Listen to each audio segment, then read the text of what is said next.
আসসালামু আলাইকুম। আমি মোহাম্মদ মাজিদুল ইসলাম। আমি আজকে এসেছি হচ্ছে CBLM 5 maintaining training equipment and facilities. এই সিবিএলএমটা নিয়ে আমরা আজকে কথা বলবো।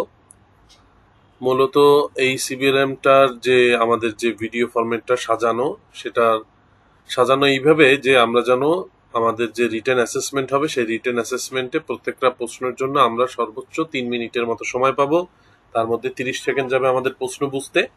তার মানে 2.5 মিনিট আমাদের আসলে অ্যান্সার করার জন্য আমাদের সময় পাবো। সেই 2.5 মিনিটে যেন আমরা আমাদের সে প্রশ্নপত্রে দেওয়া কনসেপ্টটা যেন আমরা সুন্দরভাবে ক্লিয়ারভাবে তুলে ধরতে পারি, সেই আলোকে তৈরি করা। কারো যদি আরো বেশি জানার আগ্রহ থাকে তাহলে দেখা গেল যে আমার প্রত্যেকটা স্লাইডে পেজ নাম্বার দেওয়া আছে। পেজ নাম্বার দেখে আপনারা পিডিএফ বইয়ে গিয়ে আরো ডিটেলস জানতে পারবেন, অথবা গুগল বা ইউটিউবে সার্চ দিয়েও আপনারা ডিটেলস এই সম্পর্কে জানতে পারবেন। আমি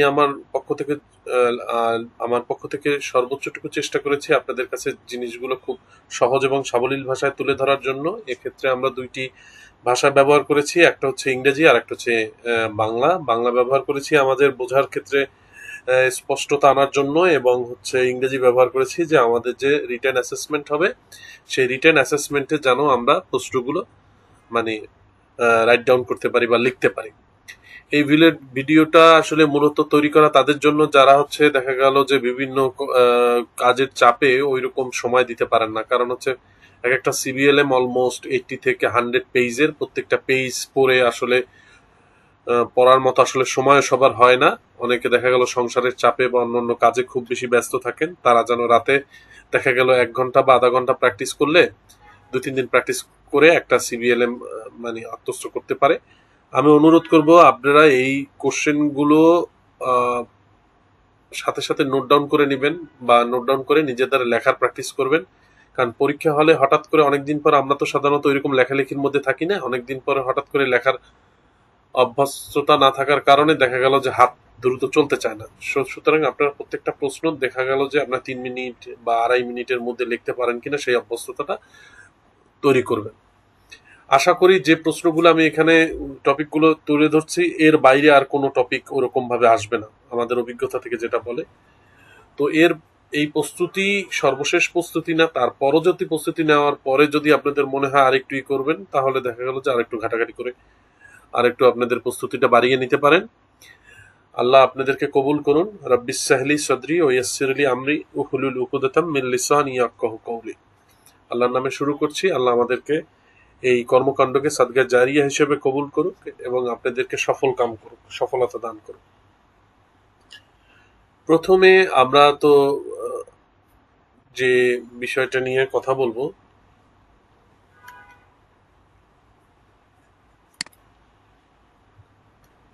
সেটা আমি এখানে হচ্ছে আমার ছোট্ট একটা প্রোফাইল দেওয়া আছে। যদি কারো কোনো প্রয়োজনে আমাকে মনে করেন যে আমাকে দরকার, তাহলে আমার ইমেল আইডিতে আমার সাথে যোগাযোগ করতে পারেন। আল্লাহ আপনাদের কল্যাণ দান করুক। প্রথমে হচ্ছে হাউসকিপিং। হাউসকিপিং হলো একটি স্থানকে পরিষ্কার, সুন্দর এবং ভালোভাবে রক্ষণাবেক্ষণ করার একটি প্রক্রিয়া। তাহলে হাউসকিপিং হলো একটি স্থানকে পরিষ্কার, সুন্দর এবং ভালোভাবে রক্ষণাবেক্ষণ করার একটা প্রক্রিয়া। হাউসকিপিং সম্পর্কে আমরা ধারণাটা পরিষ্কার হলো। এই কথাটা ইংরেজিতে বলছে housekeeping is a process of keeping a place clean, beautiful and well maintained so that it looks and feel pleasant. আপনারা আমাদের যে এখানে যে বোল্ড করা এবং ভায়োলেট কালার দেওয়া এইটুকু লিখলেও অনেক সময় হয়ে যাবে। হ্যাঁ, মানে শর্ট করে, বড় করে লেখা যেন আপনাদের বেশি লেখা থাকলে বুঝতে একটু সুবিধা হয়। Maintain a house on a daily or long term basis, মানে আপনি যদি একটা ঘর বা ওয়ার্ক প্লেসকে প্রতিদিন এবং হচ্ছে কন্টিনিউয়াসলি লং টার্ম বেসিসে পরিষ্কার করেন, এটাই হচ্ছে আমাদের হাউসকিপিং। হাউসকিপিং হচ্ছে জিনিসটাকে নিট, ক্লিন এবং বিউটিফুল এবং ওয়েল মেনটেন রাখা। এর সুবিধাগুলো আমরা আসলে বলবো যে সুবিধাগুলো কি কি। আপনি নিজের ঘরও যদি গুছানো থাকে, আলমারি গুছানো থাকে, দেখবেন যে খুব সহজে আপনি জিনিসপত্রগুলো পাচ্ছেন। আবার অগুছালো ঘরে দেখা গেল দরকারের সময় দরকারি জিনিস পাওয়া যায় না, এটা আমরা নিজেরাও সবসময় বুঝি। হ্যাঁ, দেখবেন যে আমাদের যে পরিবারে যে মা বোনরা আছে তারা খুব গুছানো হয়, তারা প্রত্যেকটা জিনিস সুন্দর মতো ওয়েল অর্গানাইজ এবং যেটা যেখানে থাকা দরকার সেটা সেখানে রাখে, ফলে তাদের জন্য পাওয়াটা সহজ হয়। প্রত্যেকটা স্লাইডের কর্নারে বা কোনো একটা জায়গায় আমরা পেজ নাম্বার দিয়ে দিয়েছি, যে পিডিএফ বইয়ে আপনার এই পেজ নাম্বারটা গেলে আপনি এই কনসেপ্টটা সম্পর্কে আরো ডিটেলস পাবেন। এবং পিডিএফ বইটা আমাদের ডিসক্রিপশনে লিংক দেওয়া থাকবে, লিংকে হচ্ছে আপনারা ডাউনলোড করে নিতে পারবেন যদি কারো কাছে পিডিএফ বইটা না থাকে। এখন হচ্ছে হাউসকিপিং এর ক্ষেত্রে 5Sটাকে খুব গুরুত্বপূর্ণ একটা জিনিস ধরা হয়। 5Sটা কি সেটা আপনাদের বলছি। 5S হচ্ছে 5টা এস এর সমষ্টি, সেই জন্য বলছে 5S। 5S হচ্ছে পরিষ্কার পরিচ্ছন্ন ও গোছালো কাজের পরিবেশ বজায় রাখার জন্য 5টি পদক্ষেপের একটি উন্নয়নমূলক ব্যবস্থা। আপনি কিভাবে পরিষ্কার পরিচ্ছন্ন রাখবেন এবং কাজটাকে গুছিয়ে রাখবেন, সেই কাজের পরিবেশটা বজায় রাখবেন, তার জন্য 5টা স্টেপ নিলে আপনার এইটা করাটা সহজ হবে। এটা একটা উন্নয়নমূলক ব্যবস্থা। 5S কে সাফল্য অর্জনের পথ প্রদর্শকও বলা হয়। আপনি যদি 5S টা মেনটেন করেন তাহলে হচ্ছে আপনার দেখা গেল এই কাজগুলো সুন্দরভাবে গুছিয়ে রাখতে পারবেন এবং সাকসেস অর্জন করবেন এই কাজগুলো গুছিয়ে রাখার ক্ষেত্রে। 5S এর মধ্যে আছে কি? 5S আসলে মূলত 5টা জাপানি শব্দ। এই জাপানি শব্দটা যেমন সেরি, সেয়াটন, সিয়াসো, তারপর হচ্ছে এই যে নামগুলো আছে এগুলো আমাদের ওইরকম দরকার নেই, জাস্ট রেফারেন্স হিসেবে দেওয়া যে কোন 5টি এসের। তো এইটারই এই সেম মিনিং রেখে ইংরেজিতে 5S তৈরি করা হয়েছে, যেমন শর্ট, তারপর হচ্ছে set in order, systematic clean up বা শাইন, স্ট্যান্ডার্ডাইজ, আর হচ্ছে লাস্ট সাস্টেন। তা আমরা দেখব যে এইগুলো আসলে কি বোঝায়, এই টার্মগুলা, এই যে 5টা এস, এটা আমাদের কি কাজে লাগবে এবং এটার ব্যবহারটা কি। প্রথমে শর্ট, অপ্রয়োজনীয় জিনিস সরিয়ে ফেলা। আপনার ওয়ার্ক প্লেসে যে জিনিসগুলো দরকার নেই সেই জিনিসগুলো সরিয়ে ফেলবেন, কারণ এই আননেসেসারি কোনটা দরকার এবং কোনটা দরকার নেই এইটা একটা সময় আপনাকে শর্ট আউট করতে হবে। এই শর্ট করাটাই হচ্ছে শর্ট। তাহলে হচ্ছে কি আপনার যেটা দরকার সেটা আপনি এক কার্টুনে রাখলেন, আর যেটা দরকার না সেটা অন্য কার্টুনে রেখে রাখলেন, যেন আপনি এটা বিক্রি করে দিতে পারেন বা ডাম্পিং করতে পারেন। কারণ দেখা গেল অপ্রয়োজনীয় জিনিসের ভারে আপনি প্রয়োজনীয় জিনিসই খুঁজে পাবেন না, সেটাই বলছে শর্ট। বা আমরা বলি না যে আমরা অনেক সময় বলি সর্ট আউট করো, হ্যাঁ, যে কোনটা দরকার কোনটা প্রায়োরিটি কম, আসলে লাগবেই না। এটা কিন্তু আমরা ঘরের ক্ষেত্রেও করি। আপনি প্রতিটা বাসা বাড়ি দেখা গেল যে 6 মাস পর পর যদি গুজান তাহলে দেখবেন যে অনেক যা একসময় দরকার ছিল এখন সেটা ইউজলেস, ওই জিনিসগুলো আপনি সরিয়ে ফেলতে পারেন। সেট ইন অর্ডার, 2 নম্বর, কাজগুলো দরকার অনুযায়ী গুছিয়ে রাখা।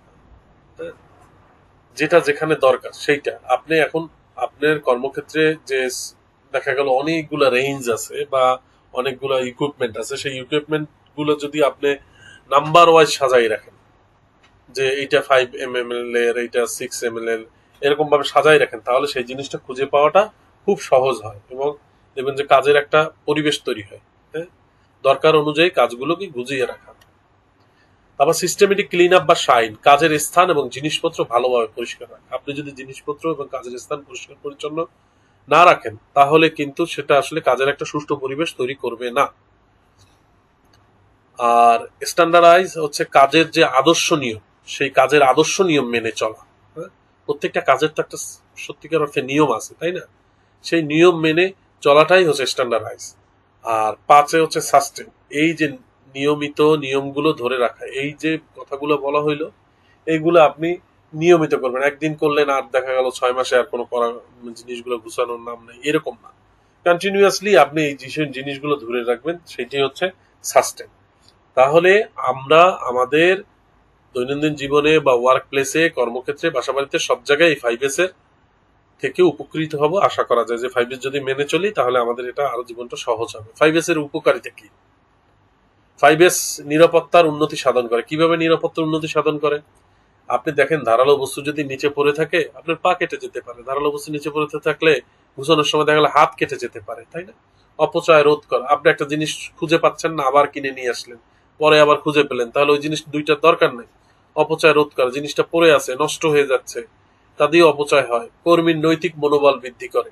হ্যাঁ, দেখেন যে কর্ম মানে হচ্ছে ধর্ম। আপনি যে কাজটা করেন সেইখানে যদি আপনি পরিষ্কার পরিচ্ছন্ন রাখেন, আপনি যদি সেইটাকে নিট অ্যান্ড ক্লিন রাখেন, জিনিসগুলো সুন্দরভাবে রাখেন, এটা তো আপনার মরাল, রেসপন্সিবিলিটি, নৈতিক দায়িত্ব, তাই না?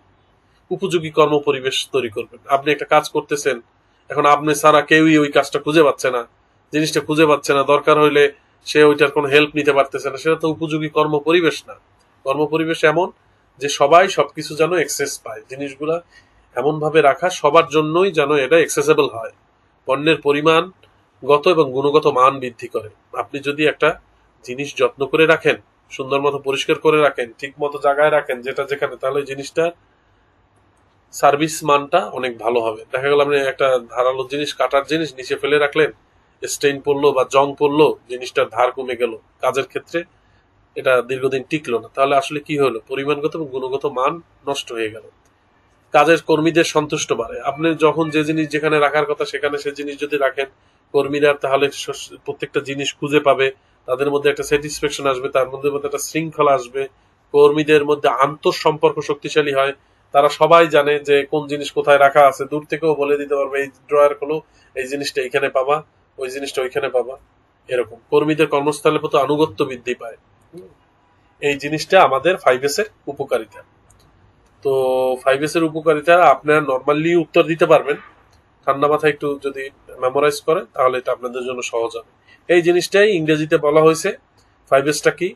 5Sটা হচ্ছে short, set in order, systematic, clean up, standardise and sustain.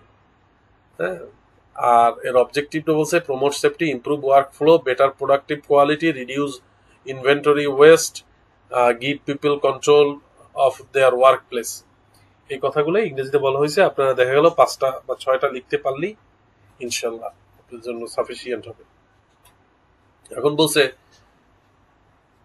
why it is necessary, কেন এটা দরকার, to adequate and appropriate storage space to store is for the dangerous materials, dangerous materials এর জন্য কেন উপযুক্ত স্থান থাকতে হবে। দেখেন, বিপজ্জনক উপকরণ সংরক্ষণের জন্য উপযুক্ত স্থান থাকতে হবে।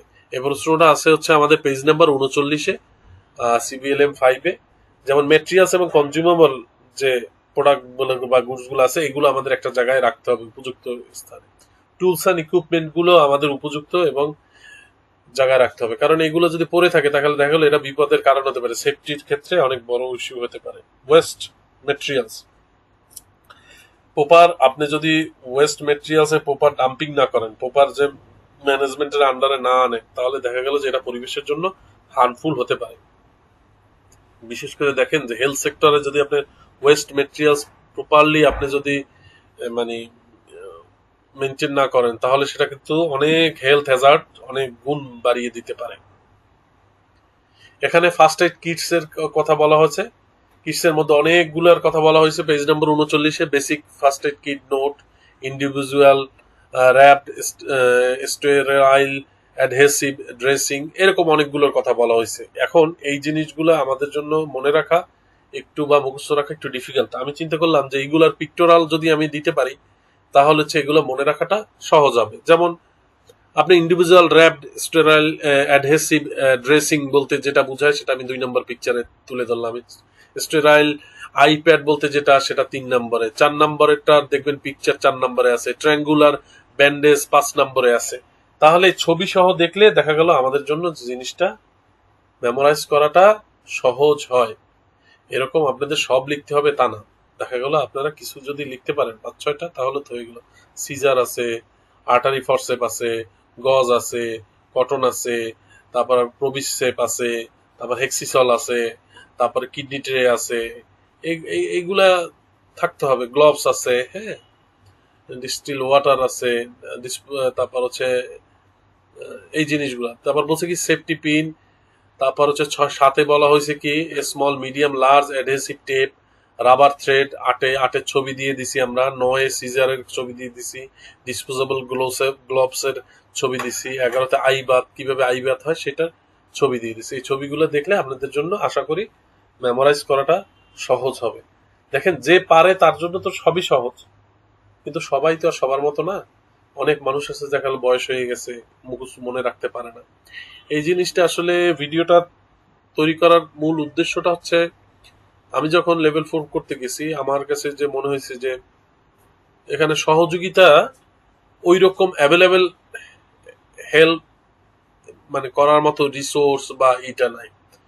তো যদি এরকম কিছু করা যায়, দূর থেকেই মানুষ দেখা গেল যে আরটিও মোডে যখন আসবে তখন তো ট্রেনিং করবে, তার আগেই যদি কনসেপ্ট গুলোর সাথে একটু মানে পরিচিতি হয়, তাদের মধ্যে যদি এই জানাশোনা থাকে, তাহলে তার জন্য মানে ধরাটা অনেক সহজ হবে। তো এখন কি বলছে যে ultimate goal of maintenance department, এই আলটিমেট মেনটেন্স ডিপার্টমেন্টের মানে আসলে লক্ষ্যটা কি, গোলটা কি, কাজটা কি? দেখেন, বরাদ্দকৃত তো কাজের জন্য খরচ অপটিমাইজ করা। আপনি যে কাজের জন্য যে কাজগুলা জন্য যে খরচটা দিছে সেটা সর্বোচ্চ ব্যবহার করা, অপটিমাইজ করা। হ্যাঁ, যে এটা যেন নষ্ট না হয়, ওয়েস্টেজ না হয় টাকাটা যেন, হ্যাঁ, যে কাজের জন্য। দ্বিতীয় কথা হচ্ছে জনসাধারণের কর্মচারীদের স্বাস্থ্য ও নিরাপত্তা নিশ্চিত করা। হ্যাঁ, তো এই জিনিসটাই হচ্ছে, এবং হচ্ছে যেন যে হাউসকিপিং এর যে জিনিসগুলো আছে সেগুলো যেন, ফেসিলিটিস গুলো যেন দৃশ্যমান হয়। হ্যাঁ, হাউসকিপিং এর মাধ্যমে যে ফেসিলিটিস গুলো আছে সেটা যেন দৃশ্যমান হয়, তাহলে আমরা বলতে পারি যে অপটিমাইজ দেয়া। দেখেন, এত লাইন লেখা আছে বলে যে আপনি পুরো লাইনটা লিখতে হবে তাই না। অপটিমাইজ স্পেন্ডিং লিখলেও কিন্তু মিনিং ফুলফিল হয়। হ্যাঁ, এনশিওর মানে হেলথ অ্যান্ড সেফটি, এটাও কিন্তু মিনিংটা এই বড় লাইনটার মিনিংটাই করে। এখন আপনি আপনার মতো করে কাস্টমাইজ করে একটু লিখবেন, পড়বেন, দেখবেন যে কোনভাবে আপনার জন্য ভালো হয়। তাহলে হাউসকিপিং কি কি কভার করে, হাউসকিপিং এর মধ্যে কি কি পড়ে? রিপেয়ার করা বলে, বা আমরা তো জানি যে রিপেয়ার অর্থ কি। রিপেয়ার হচ্ছে যে কোনো একটা মানে ঠিক করা, বা কোনো জিনিস আনফাংশনাল হয়ে গেলে, নন ফাংশনাল হয়ে গেলে সেই জিনিসটাকে আমরা রিপেয়ারের মাধ্যমে ঠিক করতে পারি। রিপ্লেসিং পার্টস, কোনো পার্টস যদি দেখা গেল যে এইখানে কাট আউটটা পড়ে গেছে, বা এই যে একটাই সমস্যা, ওইটা রিপ্লেস করলেও আমাদের কাজগুলো পূর্ণাঙ্গ হয়। আর আপনি যদি নির্দিষ্ট প্রতিদিন বলছে কি পার্ট সম্পর্কিত কাজগুলো, যা উপকরণগুলোকে পূর্ণাঙ্গ কার্যক্ষমতার জন্য প্রয়োজনীয় এবং নির্দিষ্ট রুটিন রক্ষণাবেক্ষণ ব্রেকডাউন অবস্থার সমাধান করে। দেখেন, আপনি যদি প্রত্যেক দিন কোনো কিছু মেনটেনেন্স করেন এবং হাউস মানে দেখাশোনা করেন, ওই জিনিসটা এক মানে ব্রেকডাউন হবে, এটা আপনার মানে সেই সম্ভাবনা, প্রবাবিলিটিটা খুবই কম। আপনি একটা কোথাও একটা লাইনে স্পার্ক করতেছে, সেটা কিন্তু টাস করে একদিনেই বাস্ট হবে না। আপনি কিছুদিন দেখবেন লাইনটা মানে সুইচটা একটু নড়বড়ে লুজ আছে, হ্যাঁ, সাথে সাথেই যদি আপনি ব্যবস্থা নেন, তাহলে অনেক বড় ধরনের ঝুঁকি থেকেও আপনি করতে পারেন। হ্যাঁ, আপনি দেখলেন যে আপনার গাড়ির একটা বা যন্ত্রাংশে একটা নাট লুজ হয়ে গেছে, আপনি সাথে সাথে টাইট দেওয়ার ব্যবস্থা করেন, তাহলে দেখবেন যে অনেক বড় বিপদ থেকে রক্ষা করা যায়। ভবন এবং স্থাপনার ক্ষতে বলছে, ভবন এবং স্থাপনার নির্মাণ, পুনর্গঠন, পরিবর্তন, পুনর্স্থাপন কাজগুলো। হ্যাঁ, এই কথাগুলাই ইংরেজিতে বলছে, রিপেয়ার আর রিপ্লেসমেন্ট পার্টস, তারপর construction and rehabilitation of building, modifying, restoring structure. Housekeeping এর মধ্যে কি কি পারে, দুইটা জিনিস, এই দুইটা জিনিস আমরা একটু আত্মস্থ করবো ইনশাআল্লাহ। তো why security is necessary for ওয়ার্কপ্লেসে সিকিউরিটি কেন মানে আমার দরকার? বলা হয় যে ব্যক্তিগত ঝুঁকি থেকে সুরক্ষা, প্রোটেকশন এগেইনস্ট পার্সোনাল রিস্ক, আর দ্বিতীয় হচ্ছে প্রিভেনশন অফ লস, ক্ষতি প্রতিরোধ করা। আমার যে ক্ষতি আছে সেই ক্ষতিটা কিভাবে আমি প্রতিরোধ করতে পারবো, সেইটাই হচ্ছে আমার হচ্ছে মানে এই ওয়ার্কপ্লেস সিকিউরিটির মূল উদ্দেশ্য। ব্যক্তিগত ঝুঁকি থেকে রক্ষা করা, আর প্রিভেনশন অফ লস, ক্ষতি প্রতিরোধ করা। এখন আপনি কিভাবে আপনার ওয়ার্ক প্লেস পরিষ্কার পরিচ্ছন্ন রাখতে পারেন? দেখেন, ক্লিন ফ্লোর, বেঞ্চ, ডেস্ক, এটা তো আমরা বাসা বাড়িতেও আমরা ক্লিন করি, তাই না? রেগুলারলি ক্লিন উইন্ডো, জানালাগুলো পরিষ্কার করতে হবে। Daily tidy up of changing room, যে চেঞ্জিং রুম আছে সেটা পরিষ্কার পরিচ্ছন্ন করা। Sanitise showers and washing facilities daily. আপনি এই যে শাওয়ার এবং ওয়াশিং যে ফেসিলিটিস যেগুলো আছে সেগুলো স্যানিটাইজ করা, জীবাণুমুক্ত করা। হ্যাঁ, সেগুলো পরিষ্কার পরিচ্ছন্ন করা। আপনাদের কাছে একটা অনুরোধ, আপনারা যদি আমাদের এই চ্যানেলটাকে সাবস্ক্রাইব করেন, লাইক দেন, শেয়ার দেন, এবং আপনাদের যে মতামত আছে সেটা যদি আমাদের একটু কমেন্টস বক্সে লেখেন, তাহলে আমাদের জন্য এটা অনেক উপকার হয়। কারণ অনেক মানুষ আছে যে মানুষগুলোর সাথে আমার কমিউনিকেশন নাই, কানেকশন নাই। আপনাদের এই কমেন্টস, লাইক, শেয়ার, সাবস্ক্রাইবের মাধ্যমে ওই মানুষগুলোর কাছে এই ভিডিওটা পৌঁছে যাবে। আল্লাহ আপনাদের এই কর্মকাণ্ডগুলোকে সদকা জারি হিসেবে কবুল করুক, আরো বেশি মানুষের মধ্যে এর সুফল পৌঁছে দেওয়ার তৌফিক দান করুন।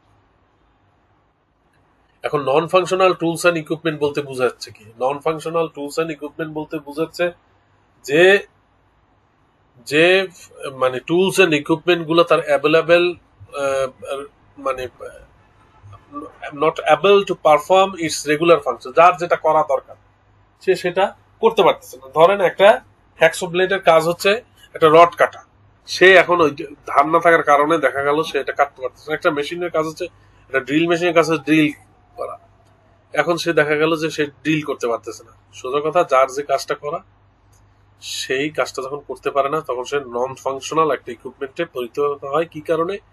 ড্যামেজ পার্টস, কোনো একটা পার্টসের ড্যামেজের কারণে। বিল্ডার মেশিনে দেখা গেল যে একটা কোনো একটা সমস্যার কারণে, একটা পার্টস ড্যামেজের কারণে বিল্ডার মেশিনটা আপনার ব্লেন্ড করতে পারতেছে না, এরকম। Define maintenance. মেইনটেনেন্স সম্পর্কে বলা হচ্ছে যে রক্ষণাবেক্ষণ হলো রুটিন আকারে কিছু কাজ সম্পাদন করা যা ডিভাইসটাকে সচল ও কার্যকরী রাখে, ভালো অবস্থায় রাখে, ডিভাইসটাকে সংরক্ষণ ও সুরক্ষা দেয়। এটাই বলছে, maintenance is a performing A routine action which keep the device working order to keep in good condition to preserve and protect the device. দেখেন, যাদের বাড়িতে এসি আছে তারা জানবেন এরও মেনটেন করতে হয়, তাই না? ক্লিন করতে হয়, আউটডোর ক্লিন করতে হয়, ইনডোর ক্লিন করতে হয়, ভিতরে একটা নেট থাকে, সেই নেটটা পরিষ্কার করতে হয়, মাঝে মাঝে দেখতে হয় যে আসলে এটা সাফিসিয়েন্ট গ্যাস আছে কিনা, হ্যাঁ, কম্প্রেসারে ঠিকমতো ঠান্ডা হচ্ছে কিনা, ঠান্ডা হতে কত সময় লাগে। তো এই জিনিসগুলো আমরা মেইনটেনেন্স করব, প্রত্যেকটা জিনিসের যত্নে রত্ন মেলে। এখন কোয়ালিটি ম্যানেজমেন্টের কাজটা কি? কোয়ালিটি ম্যানেজমেন্ট হলো একটি মেথড যা নিশ্চিত করে যে পণ্য বা সেবা সঠিকভাবে দক্ষতার সঙ্গে সম্পাদন করার জন্য যে ডিজাইন বা ডেভেলপ গ্রহণ করা হচ্ছে তা ইফেক্টিভ এবং এফিসিয়েন্ট। কোয়ালিটি ম্যানেজমেন্ট নিশ্চিত করে যে ডিজাইন বা ডেভেলপ গ্রহণ করা হয়েছে সেটা ইফেক্টিভ এবং এফিসিয়েন্ট। এইটাই সে নিশ্চিত করে যে না, যে পরিবর্তনগুলো করা হয়েছে, যে ডিজাইনগুলো করা হয়েছে সেইগুলো ইফেক্টিভ এবং এফিসিয়েন্ট ভাবে কাজ করতেছে বা দক্ষতার সঙ্গে কাজ করার জন্য ইফেক্টিভ এবং এফিসিয়েন্ট।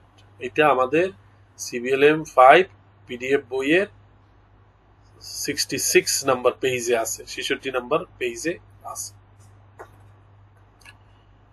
এইটারই ইংরেজিতে বলছে যে quality management is a method for ensuring that all activities necessary to design, develop and implement A product or service are effective and efficient with respect to system and performance. হ্যাঁ, দেখেন, মানে আপনি যখন আন্ডারস্ট্যান্ডিংটা আপনার clear হবে তখন লেখাটা কিন্তু বড় লেখাকেও আপনি শর্ট করে নিয়ে আসতে পারবেন। একটা ইকুইপমেন্ট মেনটেন করলে লাভটা কি? কেন আমি এই ইকুইপমেন্ট মেনটেন করব, মানে আমার কি লাভ? এর ফলে ইকুইপমেন্ট গুলো যখন আপনি মেনটেন করবেন, রক্ষণাবেক্ষণ করবেন, তখন আপনি খরচ কমানো, আপনার একটা জিনিস দুইবার কেনা লাগবে না, ওই জিনিসটা টিকবে বেশি দিন, দুর্ঘটনার ঝুঁকি কমাবে। জিনিসটা ফেলে রাখলে দেখা গেল পা কেটে গেল, হাত কেটে গেল, স্পার্ক হয়ে ফায়ার হয়ে গেল। হ্যাঁ, বিভিন্ন ধরনের বড় বড় অগ্নিকাণ্ডে বলা হয় যে শর্ট সার্কিট থেকে হয়েছে। তার মানে কি, যথাযথ মানের তার দেওয়া হয় নাই, সুইচ ভালোগুলো বসানো হয় নাই, বা হয়তো বা কোনো একটা ঘটনা ঘটছে সেটা ইগনোর করা হয়েছে। ব্রেকডাউন কমন, একটা জিনিস একেবারে কলাপস হয়ে পড়বে সেটা না, টুকটাক সবসময় যদি আপনি মনে করেন এটার মেনটেনেন্সে থাকেন, ব্রেকডাউন হয়ে যাবে না। আপনি যদি আপনার গাড়ি রেগুলারলি মেনটেনেন্স করেন, হঠাৎ করে রাস্তায় বন্ধ হবে না। যদি বন্ধ হয়ও, তার প্রবাবিলিটি রেট খুবই কম। কারণ আপনি স্পার্ক প্লাগ চেক করতেছেন, আপনি গাড়ির এয়ার প্রেসার চেক করতেছেন, গাড়ির ইঞ্জিন অয়েল চেক করতেছেন, ব্রেকিং সিস্টেম চেক করতেছেন, এই বিষয়গুলো। এবং মানে সরঞ্জাম বা ইকুইপমেন্টের লং লাস্টিং এটি ইনশিওর করে। হ্যাঁ, সরঞ্জাম দীর্ঘস্থায়ী করুন এবং দক্ষতা বাড়ানো, এবং ওই যে কাজগুলো করবে ওইগুলার মানে এখন জিনিসই যদি আপনার ইকুইপমেন্টই যদি মানে পারফেক্ট না হয়, ভালো কোয়ালিটির না হয়, ভালো মেশিন না হয়, ভালো মানে মেনটেন না করেন, তাহলে দেখা গেল যে আপনি যে স্টিচ করতেছেন সুইং মেশিন অপারেশনে, সেই স্টিচ মিস হচ্ছে, বা স্টিচটা বায়ারের রিকোয়ারমেন্ট অনুযায়ী হবে না, বা অয়েল লিক করবে, কাপড়ে তেল পড়বে। ভালো জিনিসপত্র কর্মচারীদের কাজের অবস্থার উন্নতি ঘটে। আপনি যদি দেখেন, একটা আমাদের অফিসে একটা স্ক্যানার আছে যাতে আপনি 100 কাগজ দিয়ে দিলেও সে একবার স্ক্যান করে ফেলতে পারে। এখন একটা একটা করে যদি আমি স্ক্যান করি তাহলে কত সময় লাগবে, তাই না? তো একসাথে অনেকগুলো কাজ করা যায়। ভালো ডিভাইস, ভালো ইকুইপমেন্ট, এগুলো আপনার লাইফকে ইজি করে দেবে, সহজ করে দেবে। এই কথাটাই আপনার ইংরেজি বলা হয়েছে reduce expenses, reduce the risks of accidents, reduce breakdown, make equipment last longer, increase efficiency, improve working condition for the employees। এই কথাগুলো এর যে সবই লিখতে হবে তা না, তবে 4-5টা লিখলে ইনশাল্লাহ আল্লাহ চায় তো কবুল হয়ে যাবে। হ্যান্ড টুলস কি? হ্যান্ড টুলসে খুব সহজে বলি, হ্যান্ড টুলসটা হচ্ছে যেটা আপনি হাতের শক্তি দিয়ে করতে হয়। হাতুড়ি দিয়ে আপনি কি করেন? হাতুড়িটা থাকে আর পুরো হাতের শক্তি বা শারীরিক শক্তি দিয়ে তাই করেন। প্লাস দিয়ে কি করেন? আপনার হাতের শক্তি বা শারীরিক শক্তি দিয়ে আপনি করেন। আপনি হ্যাকসো ব্লেড দিয়ে যখন রড কাটেন সেটা আপনার হাতের শক্তি। মেজারমেন্ট টেপ দিয়ে যখন মাপেন তখন সেটা, হ্যাঁ, আপনার পুলার দিয়ে কি করেন? যে লোহা বা কোনো কিছু যখন টাইনে উঠান তখন সেটা তো হাতের শক্তি দিয়েই করেন। সেটাই বলে হ্যান্ড টুলস। এই জিনিসগুলো ছবি দিয়ে দিছি, যেমন পুলার, হ্যাকসো, পুলপুশ, রুল, তারপর হচ্ছে পিলার, তারপর হচ্ছে হ্যামার। এই জিনিসগুলো প্রত্যেকটা ছবি দিয়ে দিছি যেন আপনাদেরকে মনে রাখার ক্ষেত্রে সহজ হয়। পাওয়ার টুলস কি? পাওয়ার টুলসটা হাতের শক্তি লাগে, কিন্তু সাথে সাথে বৈদ্যুতিক শক্তিও লাগে, যে ইলেকট্রিক এনার্জি। যেমন আপনি যখন ইলেকট্রিক একটা ড্রিল করবেন, আপনার হাত দিয়ে চেপে ধরতে হবে, কিন্তু ড্রিলটা তো বৈদ্যুতিকের মাধ্যমে ঘোরে, তাই না? 2 নম্বর ছবিতে দেখেন আপনি গ্রাইন্ডিং হুইল, এইখান দিয়ে আপনি এটা মানে করতেছেন, ফিনিশিং দিতেছেন, তাহলে হচ্ছে হাত দিয়েও এটা চেপে ধরতে হইতেছে আর ওইটাও ঘুরতেছে। ভ্যাকিউম ক্লিনারও ওইরকম, ওখানে কারেন্টের বৈদ্যুতিক সংযোগও লাগবে, আবার আপনাকে শারীরিক শক্তিটাও লাগবে। 66 নম্বর পেজে আছে এটা। আর নিউমেটিক টুলস, এটা হচ্ছে আপনার এয়ার ফ্লোর মাধ্যমে, এয়ার প্রেসারের মাধ্যমে এই কাজটা করে। এগুলো দেখবেন যে বড় বড় যেখানে হচ্ছে ওয়ার্কশপ, সেখানে হচ্ছে এই এয়ার প্রেসারের এই নিউমেটিক টুলস গুলো আছে। হ্যাঁ, এগুলো একসাথে অনেকগুলো কাজ খুব দ্রুত কাজ করে ফেলা যায়। এয়ার প্রেসারের শক্তি অনেক বেশি শক্তি। তাহলে বলছে যে identify the lubricant given below by written their names and space, names on the space providing the right side. এখন বলছে যে এখানে কিছু ধরনের সিলিকন আছে। কি কি সিলিকন আছে? যেন সিলিকন হচ্ছে লুব্রিকেন্টের নাম আছে, যেমন সিলিকন লুব্রিকেন্ট আছে, যেমন তারপর হচ্ছে 1 নম্বরে আমরা ছবিটা দিয়ে দিছি। 2 নম্বর ওয়ার পুলিং লুব্রিকেন্ট আছে, এখানে হচ্ছে ওয়ার পুলিং লুব্রিকেন্টের ছবি আমরা দিয়ে দিছি। আপনি পাইপের মধ্যে দিয়ে যে তারগুলো টানবেন, ওই লুব্রিকেন্ট গুলো দিলে দ্রুত হচ্ছে দেখা গেল যে তারগুলো চলে আসবে। আবার হচ্ছে লুব্রিকেন্ট অয়েল বা ইঞ্জিন অয়েল, যারা গাড়ি চালান, মোটরসাইকেল চালান, তারা জানেন যে লুব্রিকেন্ট অয়েল বা ইঞ্জিন অয়েল লাগে বিভিন্ন গাড়ির জন্য ভিন্ন ভিন্ন গ্রেডের। আর হচ্ছে এন্টি রাস্ট লুব্রিকেন্ট স্প্রে, যেসব পার্টসে জং ধরে যায়, স্টেইন পরে, এই লুব্রিকেন্টটা দিলে, এন্টি রাস্ট লুব্রিকেন্টটা দিলে ওই জংটা বা স্টেইনটা মানে আপনার রিমুভ হয়। এই 4 ধরনের লুব্রিকেন্টের কথা বলা হয়েছে, যেটা ছবি আমরা দিয়ে দিছি আপনাদের। আমরা প্রায় প্রেজেন্টেশনের শেষে চলে আসছি। আপনাদের কাছে একটাই অনুরোধ, আপনারা এই চ্যানেলটি সাবস্ক্রাইব করবেন, লাইক দিবেন। আপনাদের যারা এরকম সমমনা বা সম ধরনের অ্যাসেসমেন্টের সাথে মানে আগ্রহী, তাদের কাছে শেয়ার করলে তারাও উপকৃত হলো এবং এই চ্যানেলটা মানুষের কাছে ছড়িয়ে গেল। আর কমেন্টসে আমার জন্য যদি কোনো ধরনের নির্দেশনা থাকে আপনারা বলতে পারেন। আর আমার যদি কোনো এই প্রেজেন্টেশনে ভুল হয়, আপনারা আমাকে ভুলটা শুধরে দেবেন, পাশাপাশি আপনাদের একজন মানুষ হিসাবে আমাকে ক্ষমা সুন্দর দৃষ্টি দেখবেন। আল্লাহ আপনাদের কবুলিয়াত এবং কাবিলিয়াত দান করুক। আসসালামু আলাইকুম। এই পুরো কাজটিতে আমরা 2 জন জড়িত ছিলাম, আমি মোহাম্মদ মাজিদুল ইসলাম এবং সাথে ছিলেন রাজিয়া খান। আল্লাহ আমাদের কর্মকাণ্ডকে সদকা জারি হিসেবে কবুল করুক। আপনাদের জন্য অনেক শুভকামনা। ভালো থাকবেন। আসসালামু আলাইকুম।